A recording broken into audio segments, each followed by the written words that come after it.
Blessing, thank you so much for coming on the AIM podcast. No problem at all, man. Thanks for having me. I'm super excited, man. I've heard a little bit of your story through other interviews and podcasts, and then getting a chance to meet you at the Olympia was a really fun experience. But dude, I'm pumped, man. I think you're gonna bring a lot of value to this episode. Yeah, thank you, man. Thank you for having me. I know we are supposed to have this a couple of days ago, but I got so busy and we have to kind of pull it off, and we're able to get it today. So That's all that matters, man. Let's go. I love your shirt, man. Is that one of your own, your underdog yeah, shirt? that's actually a brand that I dropped just before the Olympia. It's still exclusive. It's not available on the site yet. I just want every single person that have this. I want to have interaction with them and get to know every single person I know. I'm actually single-handedly giving it to the people just to hear the story and stuff. So that's why it's not available on the site yet. So but underdog mentality, that's a lifestyle, man. That's what I live by. I love it. I'm really excited because I think that's a topic that I would love to dive into with you, just this idea of being an underdog and that underdog mentality, and one, what that looks like, but how that can ultimately kind of shape the success you have in life. But I think Mm. even before we dive into that, man, I think it'd be really important for those that maybe aren't as familiar with your story to hear a little bit more about your background and how Mm-hmm. you even got to where you are today. Yeah, yeah. Well, I'm sure maybe a lot of people don't know, but maybe by looking at me, you can tell I'm a professional bodybuilder. I wasn't always this big. So I was born in Nigeria, to a very poor family. Grew up in a village. I was born in a village in Nigeria, and then age of 9 years old, my mother found a way to smuggle myself and my older brother to Ireland. So age of 9, made it to Ireland. That's where I grew up. That's where everything started for me. And then I think it was 2012 when I decided to really, follow my passion and chase the bodybuilding dreams. And, you know, here I am today in South Florida, living my best life, doing what I love. That's amazing. What was it that initially got you to be interested in bodybuilding? Was it someone that you saw? Was it like you just started to lift and you loved the feeling of lifting weights? What kind of got you into it? I mean, so when I moved to Ireland, I was 9 years old, skinny as hell, African kid going to school, in a little town, west coast of Ireland. Like, 2002, we were like the only black family in this little town, So, you know, making that transition from, Africa to Ireland and get to experience different ways of life. And of course, it was not easy because I mean, you got to go to school, you got to deal with the kids. At that age, people will make fun of you, people will try you, people will test you, But being very skinny, so I was bowling was a day to day thing for me in Ireland, and make fun of being skinny, So that's what kind of drove me to weightlifting, and as well, like all that push around, all that bowling, all that jokes in school, sort of make me became very cautious of my body. To the point where I go to the beach, bro, I wouldn't even be able to take my top off. I'd be in the locker room getting ready for PE. I wouldn't be able to just take my top off because I feel like everybody's looking at me, everybody's laughing at me because I'm the hungry, skinny African kid. So that was always the joke, and those are the things that drove me to weightlifting. And I just kind of got tired of being the victim, and decided to take the control of the story myself, and started working out, became stronger, and now I'm able to defend myself in school.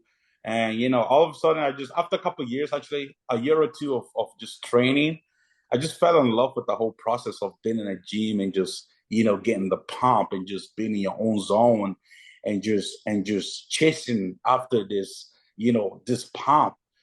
So after a couple of years, I fell in love with it, and when college didn't work out for me, that's when I turned all the way to fitness and trying to take it to the next level.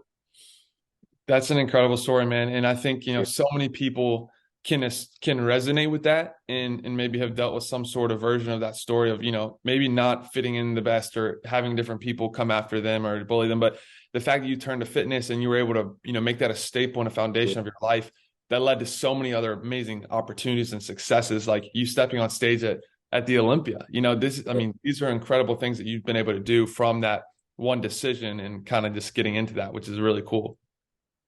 Yeah, man, it's been what a journey, and when I look back now, because I never wanted to become a bodybuilder. I didn't know what it means to be a bodybuilder. I don't even know how to bodybuild. I just 14 years old. I just love to work out. Like I said, being bullied in school, that's what drove me to. I just want to get stronger so I can, protect myself and stand my ground in school. And it just happened that I was able to make something out of it. And I've always wanted to I've always want to, go to college and study because when I left home in Nigeria, I know the situation. I know, what I'm leaving behind. I know my parents are not in a great spot. And I'm the last born in the family. And I always feel like, I'm the last chance of my family to take my family out of the mud and do something great. So when I left home, I've always had that kind of mindset of be great at something.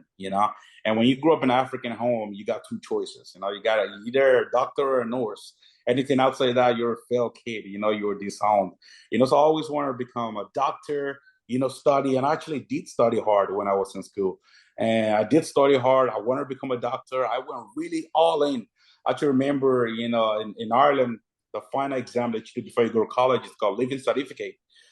So I studied extremely hard for that exam, and actually did really well. And I was offered to go to college and study science in one of the colleges in Ireland, University of Limerick, to Wow. study general science. From there, I should be able to navigate, my way to become a doctor, nurse, whatever. Because that's always been my goal, to become somebody great in life so I can go help my family. But when I got the offer, I was super excited. I was like, yes, I made it. I'm going to college. I'm going to become something. But so this was when was this? This was, hold on, let me see to try and get this right. 2014. 2013, so 2010, Wow. when Okay. I finished school, and then getting ready to go to college. So then I remember, because in Ireland, you can get free education. So there's a thing you can apply for. You get free education, but you've got to be a citizen. So then 2010, 2009, I wasn't a citizen when I finished school. So I applied for this grant. I thought, okay, maybe there's a way that I can still get it. But then I got a reply back from the government saying, no, I'm not eligible to get free education because I am not an Irish. I haven't got the Irish citizenship yet.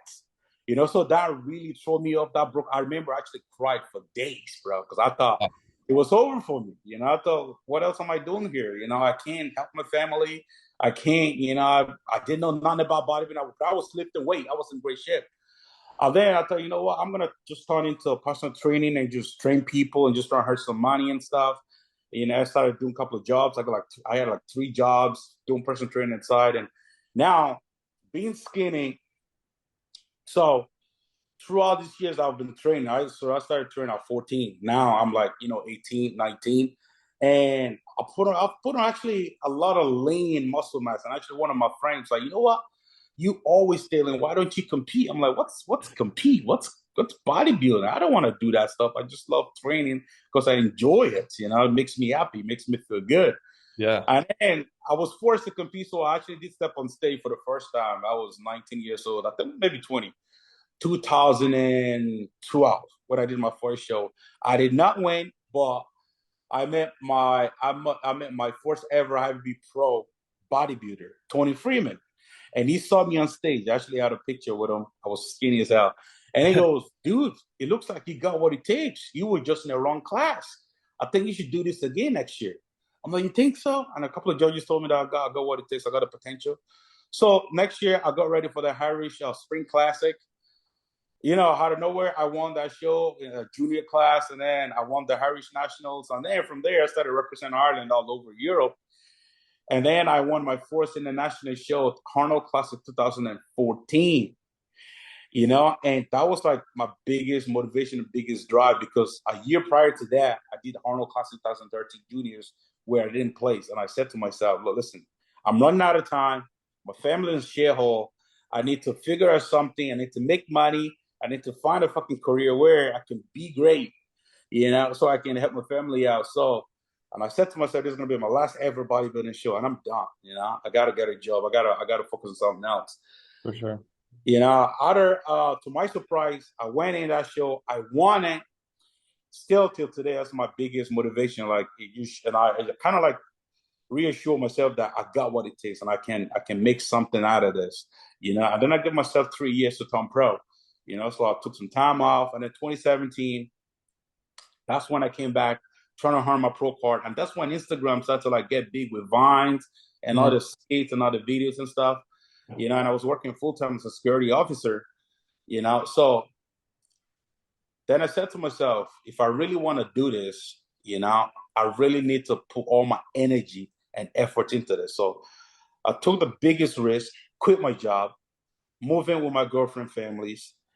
They give me a place to stay, give myself like a couple of months, actually give myself a year to get my pro card, and then maybe from there I could secure some sponsorship, whatever. So when I quit my job, I had so much time in my hands. Now I can actually invest in myself.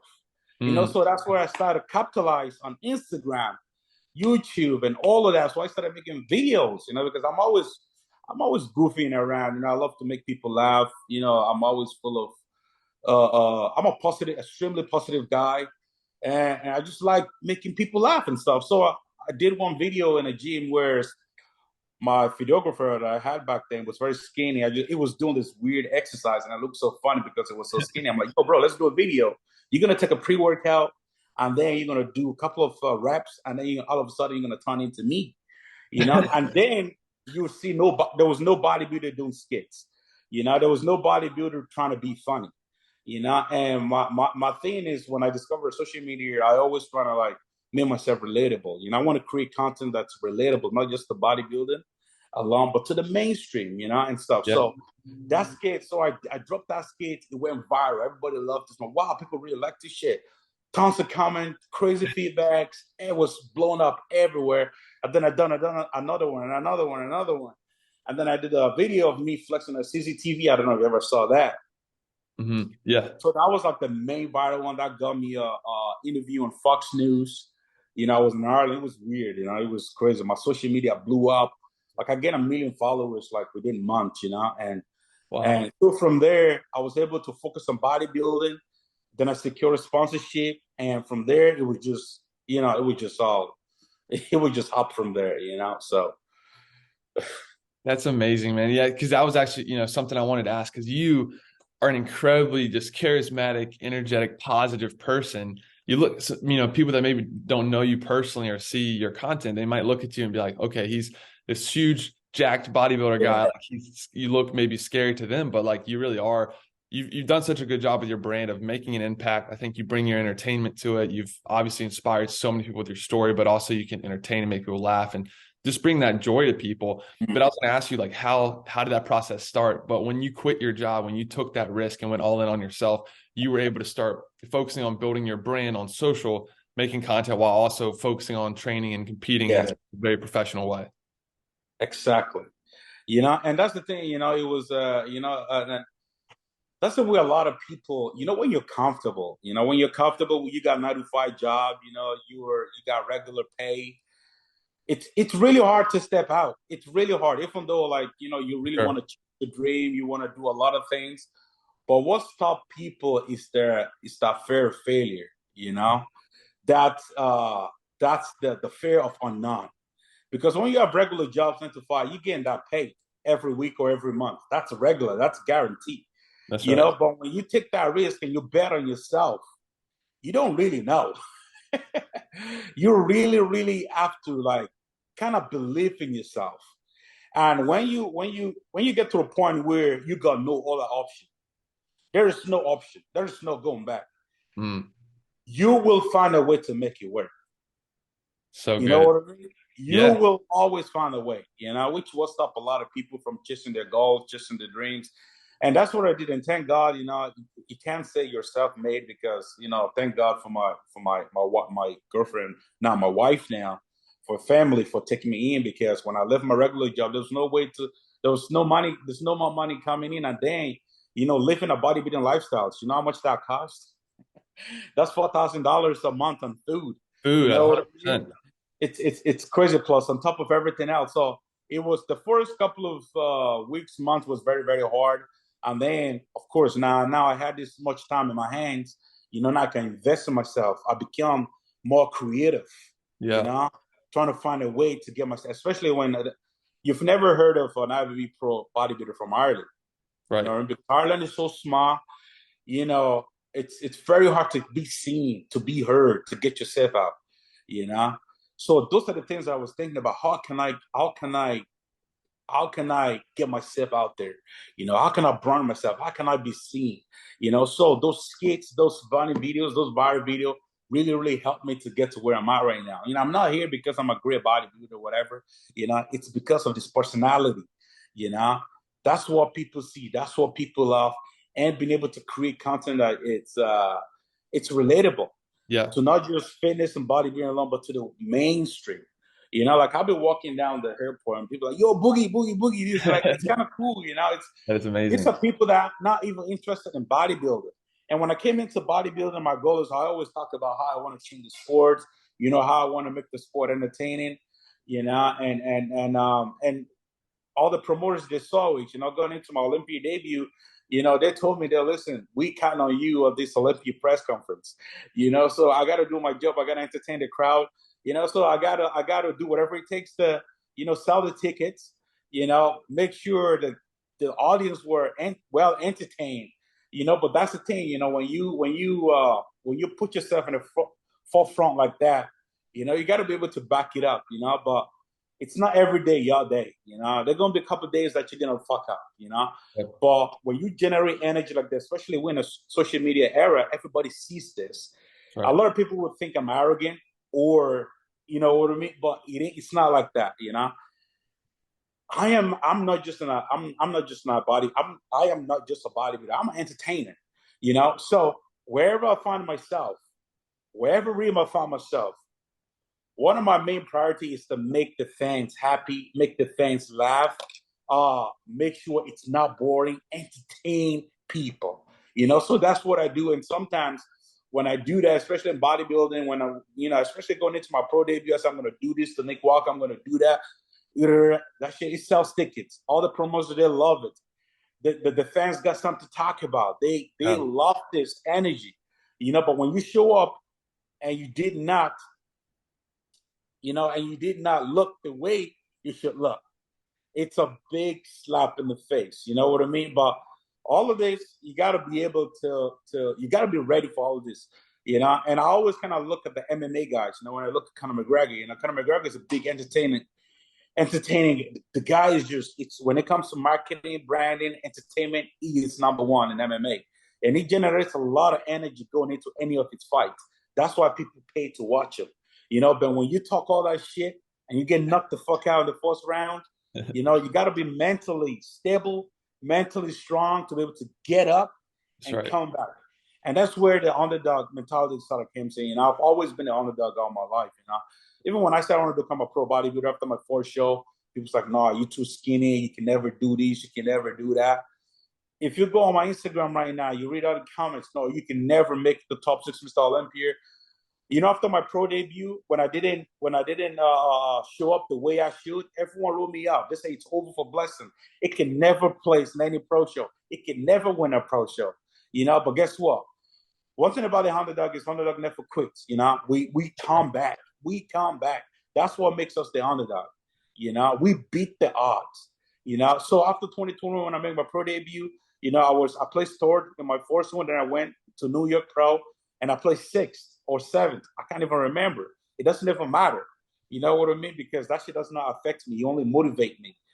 And then everyone thought I was done. And then I came back earlier this year. I went back to the same show. I cleaned it up, won my first pro show, Indie Pro. And then a week later, I went to New York where I placed sixth last year. I won the whole show, not even close. So I Amazing. won two shows back to back earlier last year, which qualifies me, for the Olympia. And then again, going through my Olympia debut, talking all that shit, entertaining the crowd, saying I was gonna do this, I was gonna do that. But this is bodybuilding. It's bodybuilding. it's not like any other sports, you know. It takes a lot of time, a lot of patience, a lot of learning, failing to figure out your body. You know, you might be looking good all year long, and then there comes show day. You know, you mess up with water, you mess up with sodium, you mess up with carbs, and everything's completely gone. You know, so this is what happened to me on my Olympic debut, and I didn't show up the way I should. All the energy that I generated, going to that show, all that shit, all the entertainment stuff at the press conference. So this is what the fans sees, and they come at you with a lot of negativity. They're like, "Oh, see, we told him it will never beat this, it will never beat that." But I'm so used to this, man. I'm so used to the underdog lifestyle. I'm so used to the underdog mentality that people will always write you off. People will count you out. People will write you off. That's what people do. But Yeah. you can't let people's opinions be your reality. Mhm. It's all about believing in yourself that you can do something. And that's what drives me. That's what motivates me. That's why I'm here. So, I love it, bro. No, I love that you talk about that, and I'm really grateful that you're willing to open up about it because I think this is something that so many people can get something from. When did you like first realize you were an underdog? Because you talk about you've been it all your life, but when was that point in your life where you realized and you said, "Listen, I'm an underdog. People are, maybe people are counting me out, but it doesn't matter because I believe in myself." You talk about doesn't matter what other people think. You believe in you, but when was that first period or moment in your life when you realized that? So I think that when I first realized that was after my pro debut. After my pro debut, and when all of that happened, and everybody was just, dude, it was insane, man, because what I'm doing is never been done in bodybuilding before. A guy that talks a lot, that is not afraid to say whatever. I just say it. I don't care what people think. I don't care what the fan says. My job is to entertain, and I'm doing it, regardless of what they think of me. So when I showed up like I did, in Indy and then New York Pro for my rookie year, which is last year, 2021. I don't think I was kind of ready for the negativity that's gonna come with it. I wasn't really ready, and it really hit me, man. It really hit me, and everybody went at me. It was insane, bro. It was crazy. Bless everybody making videos about me, and blessing is done. See, all of this, you know. And that's the first time in my life that I've ever experienced depression. Wow. Because coming from where I came from, like I came from Africa, bro. I came from a shithole, bro. I didn't grow up in the city, from the farm, bro. Like I've seen shit. I've seen shit, bro. I've seen I've seen I've seen some horrible shit. So when you give an opportunity to a kid like that, and that kid was able to get out of that situation, made it to Europe in Ireland now. Now I'm live in Ireland where people got shoes on their feet. Now Yep. we got electricity. Now we got refrigerator. Now we got food. We got everything. So it doesn't matter what I may be going through or what any kid can say to me in school or whatever that can really get to me because, bro, I've seen it all, bro. Yeah. So that was the mindset. I'm always like really, just really mentally tough. It doesn't matter what anyone may say to me. It does not face me. Even on Instagram, social media, you see people say some negative shit, and I might reply with some positive shit. They're like, "Whoa, bro, wow, thank you for replying back. Whoa, I'm a fan. You're a fan, but you just have to talking shit." Yep. And Exactly. because I reply back to you with some positive shit, now you're a fan. So all of that, and I realize most internet trolls, they're looking for attention. And if you give them the attention, trust me, they're good people. They'll be nice.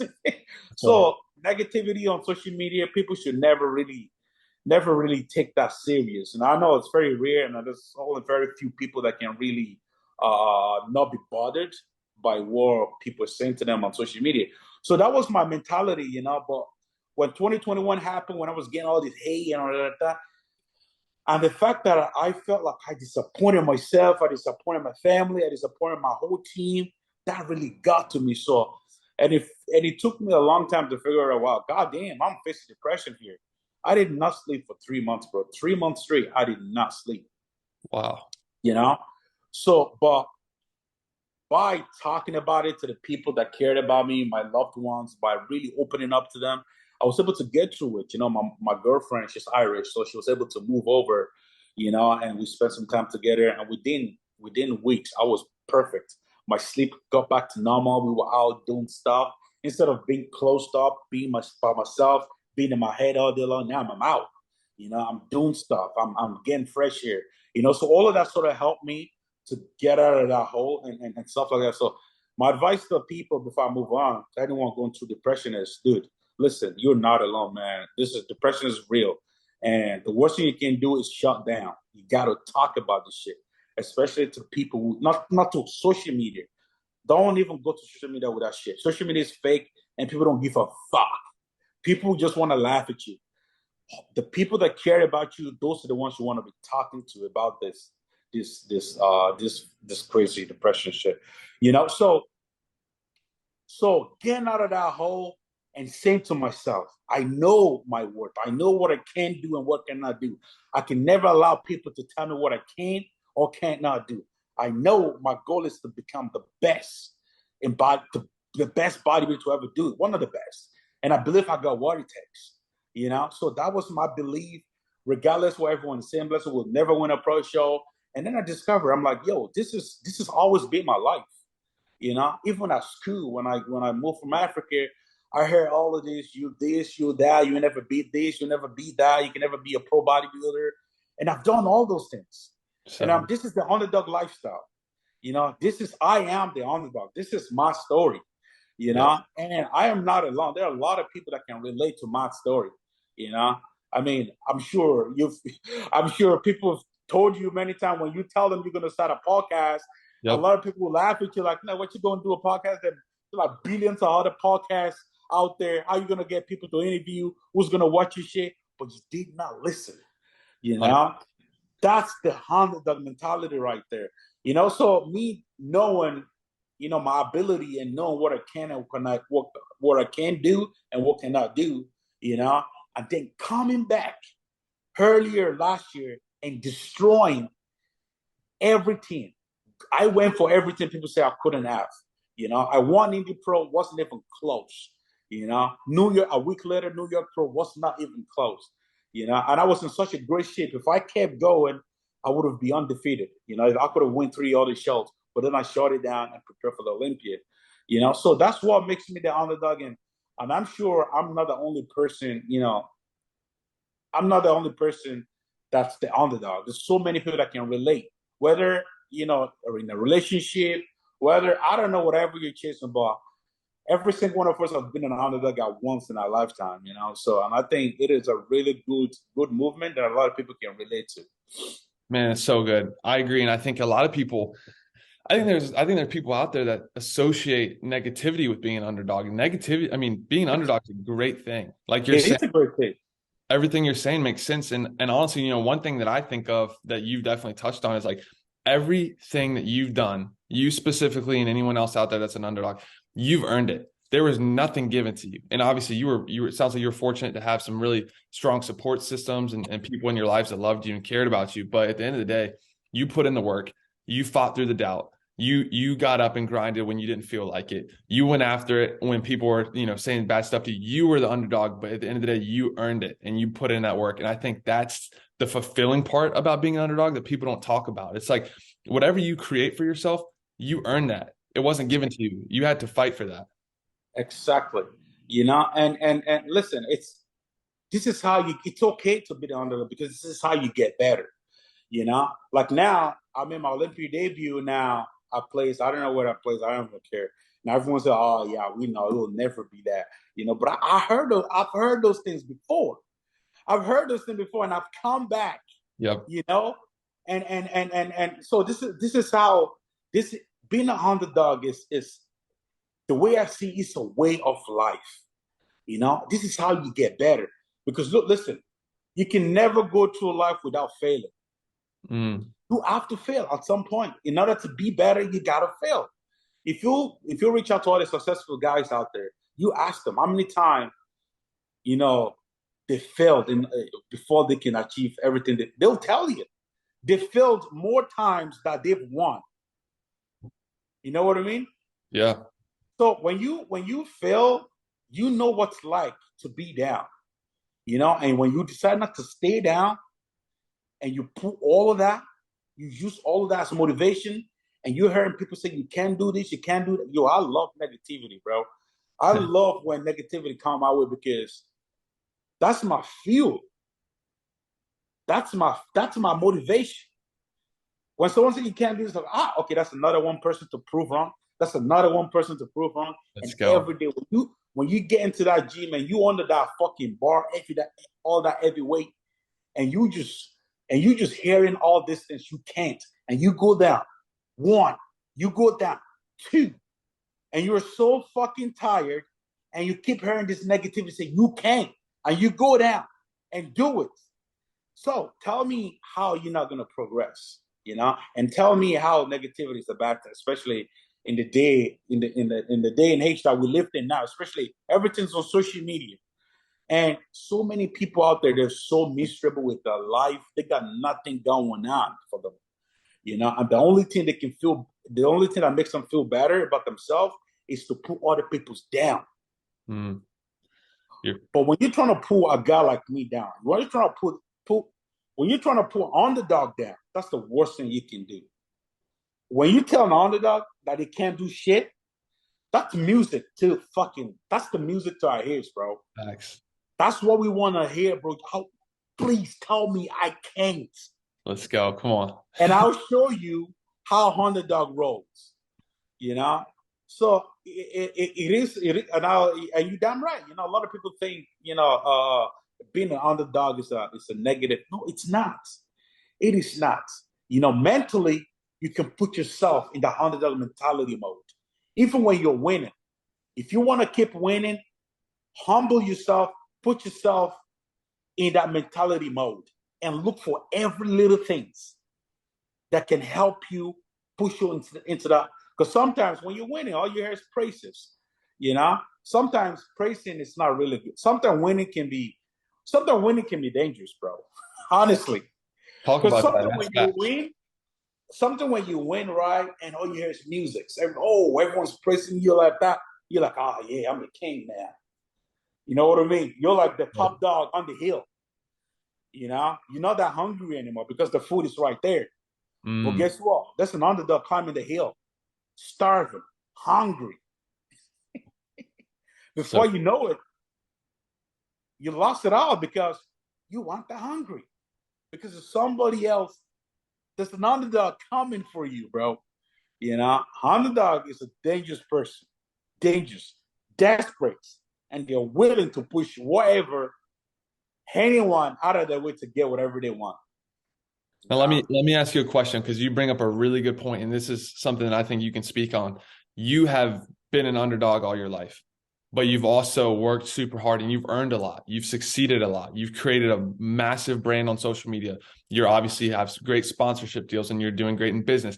You've had success now. How do you remain hungry and how do you keep that underdog energy in your life while also experiencing some success? Because I think that's where people can start to shift, like you're saying, and get comfortable. But obviously that's not who you are and that's not your brand. Like, how do you stay hungry? Feel it. Gotta fail. Not being afraid to fail. Yeah. Not being afraid to fail big time. That's what keeps me hungry. That's what's gonna keep you growing, you know? Because when you're not afraid to fail, you'll take risk, you know. In bodybuilding, what I'm doing is risk, I'm not playing it safe. I'm talking big games, and I know bodybuilding, it's all about timing. Timing, timing, timing. You can't buy it. You got to put in the work. It takes time for your body to mature enough, for your muscle to mature enough to look a certain way on stage. It takes time to figure it out. It takes time to know how to pick yourself. you know. But me being this young, and this is my second year as a professional bodybuilder. This is my second year competing as a pro. Nobody taught big games like I do. Yeah. you know, and when you do this, it's risk. You're risking all the time. But let me tell you something: the risk is well worth it when you win. Mm. Even when you do fail, and you get all this negativity is coming your way, it's nothing but motivation. So the way I placed in my this past Olympia, dude, you know how much I've learned about my body, bro. I've learned so much. Now I'm even paying more attention to details, you know, and I'm just so excited. I am so excited for what's to come because Oh, people are still doubting me, that I can't, and I know I'm supposed to be the best. I will be the best. I have everything around me to be the best. I'm sponsored by Muscle Tech, one of the biggest company in the world. They've been around since 1995. You know, and so there's no I got no excuses. I just gotta keep working. I just gotta keep doing what I'm doing and never letting people's opinion really affect the way I work and the way I operate and staying in my lane. And one thing a lot of people gotta know is that everybody got their own timing. We all got our own race. Your race is different from mine. Your lane is different from mine. Your yeah. timing is different from mine. And what people do a lot these days is they compare themselves. They compare themselves like, oh, why does this person have this type of car and I can't get this type of car? We're about same age.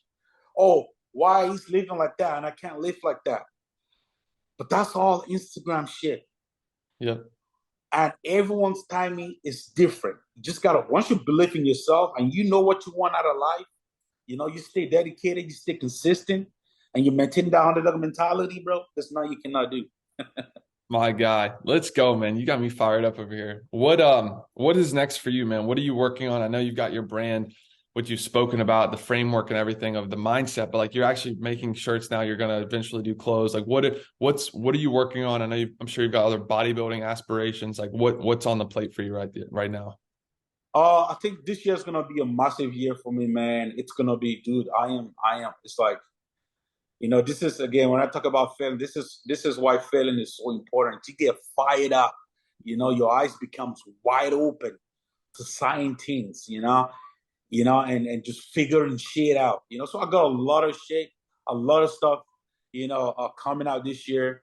I got a couple of competitions that I really want to destroy. I'm in my off season right now. You know, I'm looking forward to fully launch Underdog Mentality and make that available for every single underdog out there worldwide. And this race I'm on, I'm fighting for the underdogs. My goal is to inspire. That if I can do it, you can do it too. It doesn't matter how many times you fail, as long as you get up one more time. That's all that counts. That's all that counts. It is not over until it's over. So I got a lot going on this year. I'm super excited and I just so grateful for the way fitness and bodybuilding is going right now. It's again huge, man. It's growing like insane rate. So all of that motivate me, inspires me, and get me super excited because this is what I'm supposed to do. This is how I'm supposed to inspire people. This is how I'm supposed to live, and I'm just enjoying it. Moments, every Mhm. moment, every day, and just be in a gratitude, you know. I love that. You've given so much value and knowledge in this episode. I'm very, very grateful for you and everything you've done. If you could leave someone, leave this episode with one more thing that you would tell yourself when you were going through it, when you were in the pit of it and it was hard and people were, negative growing up, bully, all this stuff, someone that can take this right now and put it into their life that they may be dealing with something similar. What's that advice that you would give them? Just believe in yourself, man. Just believe you can do absolutely anything, you know, because I feel like that's the key. Once you figure out your passion, you figure out what you want to do out of life. There's gonna be a lot of ups and downs, man. This dude, just shit's gonna get hard, and it's gonna come down to how bad you want it, And if you want it bad enough, you make a way and you make it happen, And if I have to leave a message, for anyone, especially that we're in the new year, but it's just this new year, new me bullshit. You know, I heard this quote from Denzel Washington. It was one of the best quotes I've ever read in my whole entire life. Without commitment, you never start, and without consistency, you never finish. That's so good. It's crazy, bro. It's so good, dude. I really like that, man. I think that's really powerful, man. It is powerful, man. If you really think about it, because a lot of people they overthink too much. They overthink, and overthinking is a killer of dreams. You know. Absolutely. It's hard to. I mean, I think it's hard to overthink, like you're saying, with all the things that we have access to right now, social media, seeing other people's stuff. Exactly. Like you're constantly thinking about it. Is this the nature of humanity? Exactly. We have all the tools, so it's just down to just figuring it out, know what you want to do, and find a way to make it happen, and just go for it. Let's go for it, brother. Well, blessing, dude. This has been a really fun episode. I'm like I said, I'm just super grateful for your time and honestly, just this message, dude. I mean, it impacted me personally, and I know everyone listening to this is going to be grateful and take something from this and apply it. And I'm just so pumped for you, man. If there's anything that we can do to support you and your brand, anything, man, we're excited to follow your journey, man. It's awesome. Thank you so much, man. I mean, you guys can follow me on Instagram, YouTube, Underdog Mentality, dropping soon, and yeah, man, I might be on the TikTok too. I'm doing my little dance, I do dance sometimes, but yeah, man, I'm everywhere. Blessing the Boogieman, Awodibu, and that's what's up. Everybody follow. Make sure you tune in, and we'll be ready for the drop, man. We can't wait to support you. Yes, sir. Thank you so much, bro. I appreciate you for having me on, man. Thank you. Thank you.